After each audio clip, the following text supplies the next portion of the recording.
Mon, lo ngapain waktu sujud? Kepala lo gosek-gosek gini. Ya gue kan pengen kayak orang-orang, Del. Maksud lo? Udah, gak usah lo pikirin. Aku mau liatin. Tahu lo.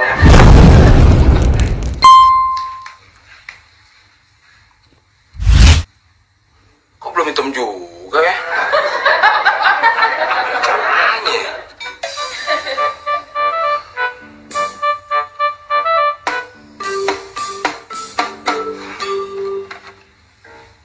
Ini solusinya.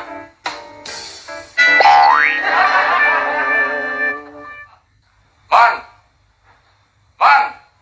cepetan dong. Ntar keburu azan nih. Gak kebagian tempat kita. Dari kiai lo, Mon. Wah. Kenapa jidat lo? Pentok. Lu gak ngerti sih, Del. Gue kan pengen kayak orang-orang. Maksud lo? Ya kalau jidat hitam ini kan berarti rajin sholat. Oh, jadi waktu lo sholat gesek-gesekin pala supaya jidat lo hitam. Iya. Ketika melihat seseorang dengan tanda hitam di jidat, hal pertama yang mungkin terlintas adalah anggapan bahwa orang tersebut sangat rajin dalam menjalankan ibadah sholat. Bahkan selama ini, adanya tanda hitam di jidat seorang muslim sering dimaknai sebagai tanda kesalehan dan dalamnya tingkat ketakwaan. Namun, benarkah demikian? Sebetulnya, munculnya tanda hitam pada jidat bisa disebabkan oleh gesekan yang dihasilkan oleh kontak berulang dari dahi dengan sejadah di saat sholat. Namun tentu saja, itu tidak menjadi tanda akan kesalehan dan dalamnya tingkat ketakwaan. Sebab, ketakwaan dan kesalehan yang sesungguhnya selalu diukur dengan baiknya akhlak, moralitas, dan tingkah laku. Malahan, adanya tanda hitam di jidat sangat tidak disukai oleh baginda Nabi.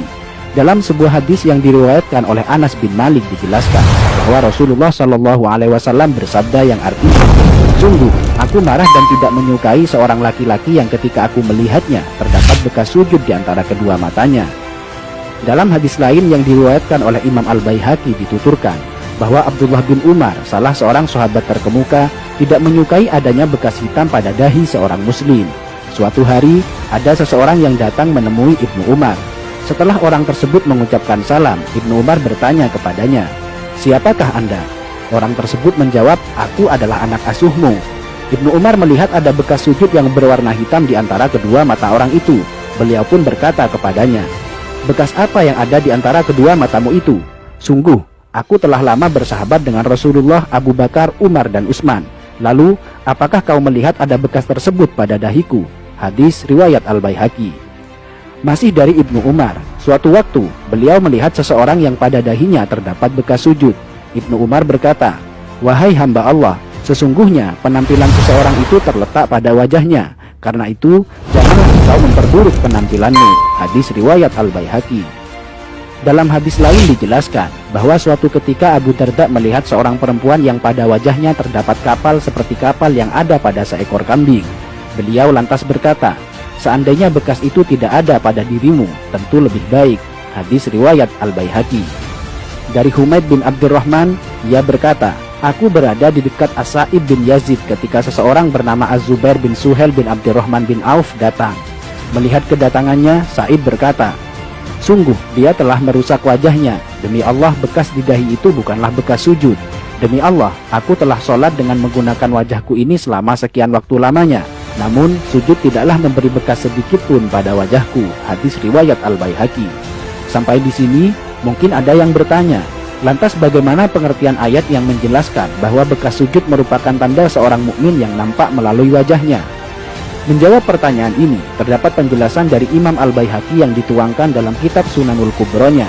Dari Mansur, ia berkata, "Aku bertanya kepada Mujahid tentang maksud dari firman Allah, tanda-tanda mereka tampak pada muka mereka dari bekas sujud. Apakah yang dimaksudkan adalah bekas di wajah?" Mujahid menjawab, "Bukan, bahkan ada orang yang kapalan yang ada di antara kedua matanya bagaikan kapalan yang ada pada lutut unta. Namun, dia adalah orang yang bejat. Tanda yang dimaksudkan adalah kekhusyuan." Hadis riwayat Al-Baihaqi. Bahkan dalam kitab Hasyiatus Shawi dijelaskan, bukanlah yang dimaksudkan oleh ayat adalah sebagaimana perbuatan orang-orang bodoh dan suka pamer, yaitu tanda hitam yang ada di dahi, karena hal itu adalah ciri khas dari Khawarij. Dalam sebuah hadis disebutkan, Sungguh, saya benci seseorang yang saya lihat di antara kedua matanya terdapat bekas sujud. Sampai di sini, mungkin Anda sudah paham bahwa tanda hitam di jidat sama sekali bukan tanda kesalehan. Alih-alih tanda kesalehan, justru tanda tersebut sangat dibenci oleh para sahabat dan tabi'in karena dikhawatirkan akan menimbulkan riya pada pemiliknya. Dan perlu dicatat bahwa orang yang mengaku rajin dalam bersujud namun terdapat bekas hitam di dahinya, itu artinya ada yang salah pada gerakan sholatnya. Karena seharusnya muka orang yang rajin bersujud akan tampak bercahaya dan berseri-seri, bukan sebaliknya menjadi kapalan dan menimbulkan bekas hitam. Biasanya dia menjadikan dahinya sebagai tumpuan, bukan tangan dan kedua lututnya.